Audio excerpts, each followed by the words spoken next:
Hello everybody and welcome back to our channel, Learning the Holy Bible Together. Today we are on Deuteronomy 17 and 18. And so we'll talk about how all idolatrous must be slain. We'll read about that, and we'll read about instructions for a king. So I hope you're having a great day. Mine got started out, I forgot about a doctor's appointment. I don't know if I really forgot. It wasn't even about a doctor's appointment. It was about going to do labs or something. Maybe it was something I wasn't supposed to do. It looks like number 99 is out of place. I'm just kidding. Whatever.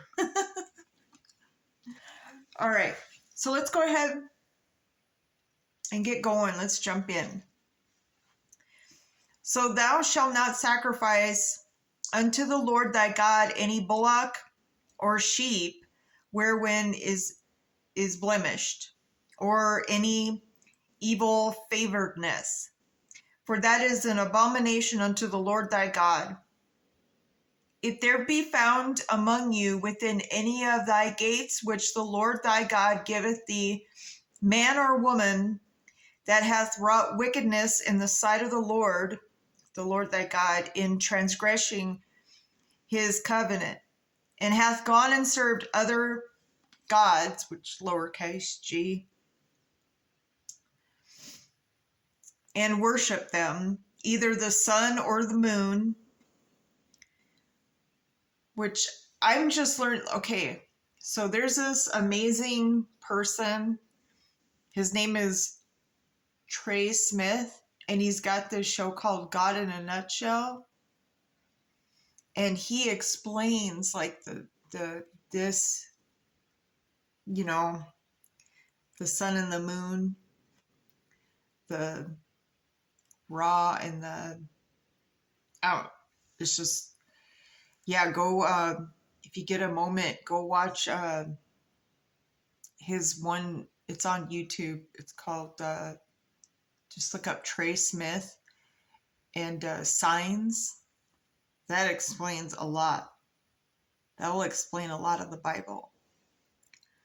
And so, yeah, so if they gone and served other lowercase g gods and worshiped them, either the sun or the moon, or any of the host of heaven, which I have not commanded, and it be told thee, and thou hast heard of it, and inquired diligently, and behold, it be true, and the thing certain that such abomination is wrought in Israel, then shalt thou bring forth that man or that woman which have committed that wicked thing unto thy gates, even that man or that woman, and shalt stone them with stones till they die. At the mouth of 2 witnesses or 3 witnesses shall he that is worthy of death be put to death, but at the mouth of the witness he shall not be put to death. The hands of the witnesses shall be first upon him to put him to death, and afterward the hands of all people. So thou shalt put the evil away from among you. If there arise a matter too hard for thee in judgment, between blood and blood, between plea and plea, and between stroke and stroke, being matters of controversy within thy gates, then thou shalt arise and get thee up into the place which the Lord thy God shall choose. And thou shalt come unto the priest, the Levites, and unto the judge that shall be in those days, and inquire, and they shall shew thee the sentence of judgment. And thou shalt do according to the sentence which they of that place which the Lord shall choose shall show thee. Thou shalt observe to do according to all they inform thee, according to the sentence of the law which they shall teach thee, and according to the judgment which they shall tell thee, thou shalt do, thou shalt not decline from the sentence which they shall show thee to the right hand nor to the left.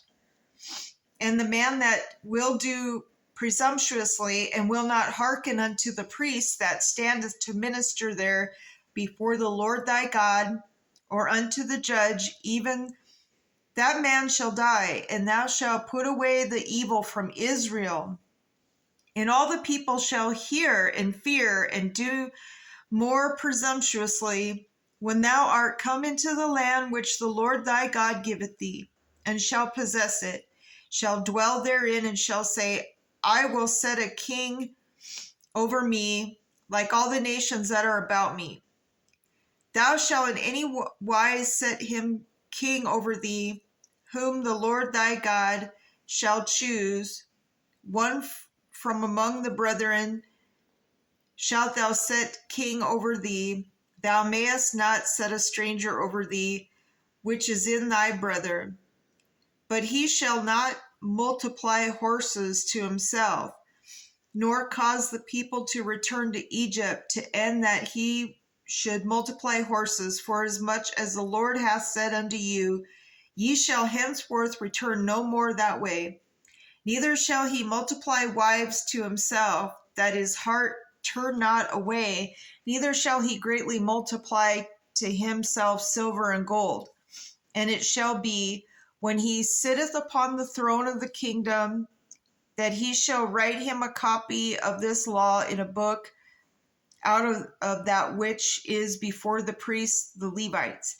And it shall be with him, and he shall read therein all the days of his life, that he may learn to fear the Lord his God, to keep all the words of this law and these statutes to do them, that his heart be not lifted up above his brethren, and that he turn not aside from the commandment to the right hand or to the left, to the end that he may prolong his days in the kingdom, he and his children in the midst of Israel.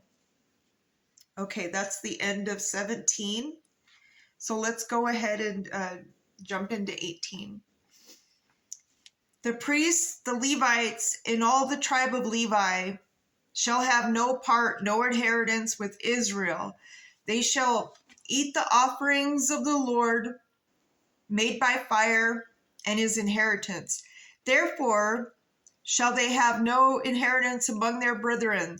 The Lord is their inheritance, as he hath said unto them.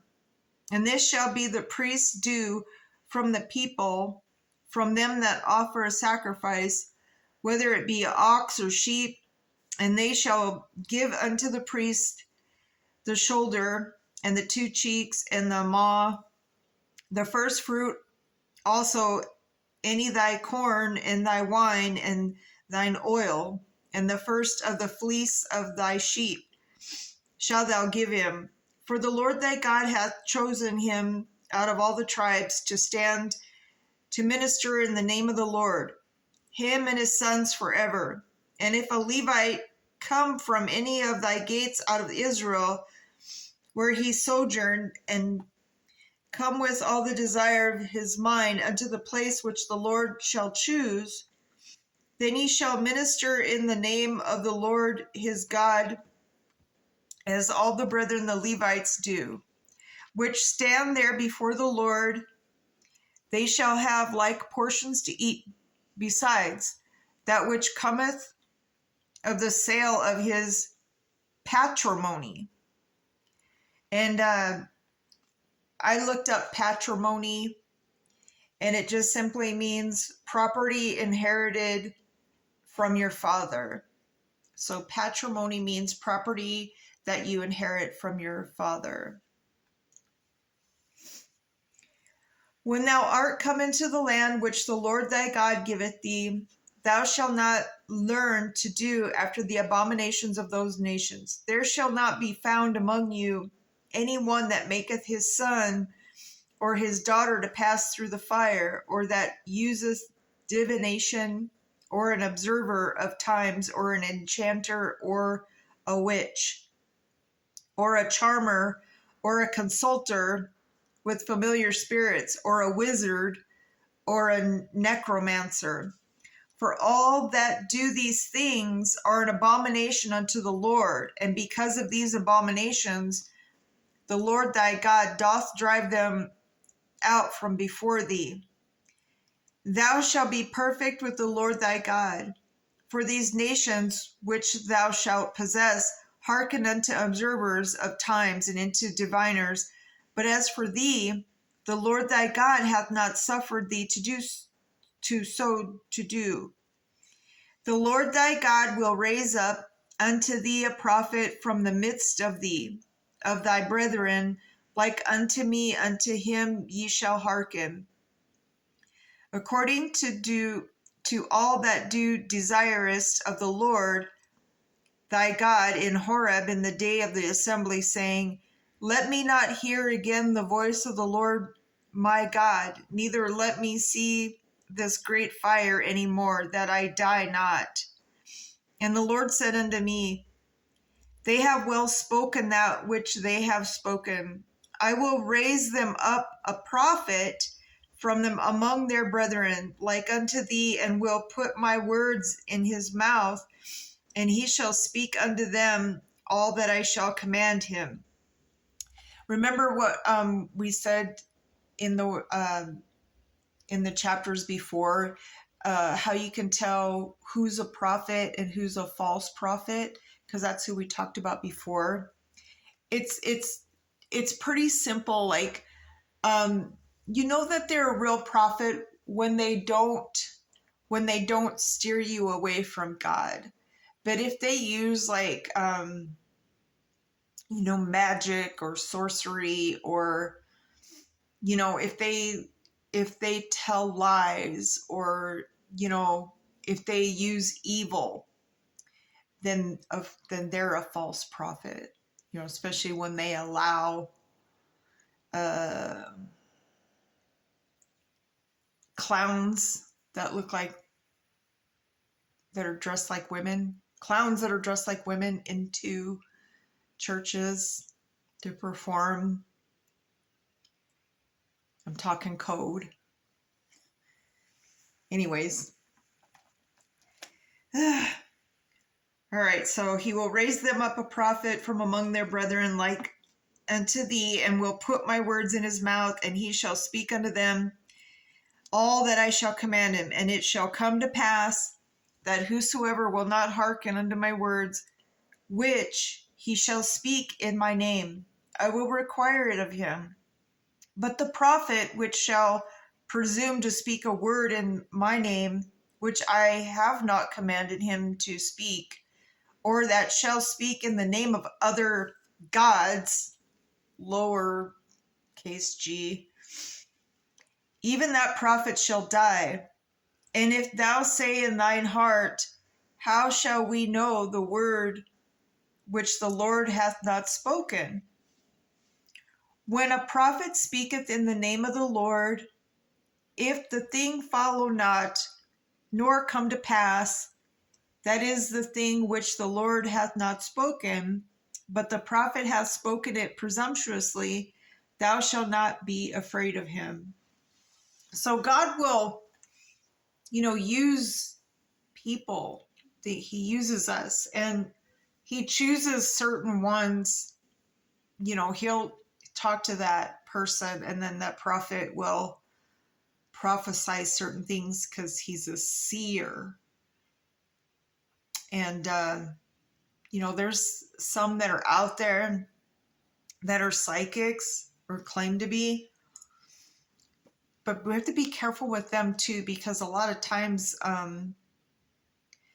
there's demons that are using them. And, we just have to be careful, use discernment. Like I said, if the prophets, if they don't, worship Heavenly Father, if they worship the lowercase g gods, those are not good prophets. All right. So on that note, I'm going to leave right there. And so when we come back, we'll talk about cities of refuge where you can go to be safe. And we'll talk about who are exempt from war. And we'll talk about that. So what they went through. All right. So have a great day, my brothers and sisters. Remember to put God first, and He patiently waits for each and every one of us to reach out to Him. So to be continued. I will see you later.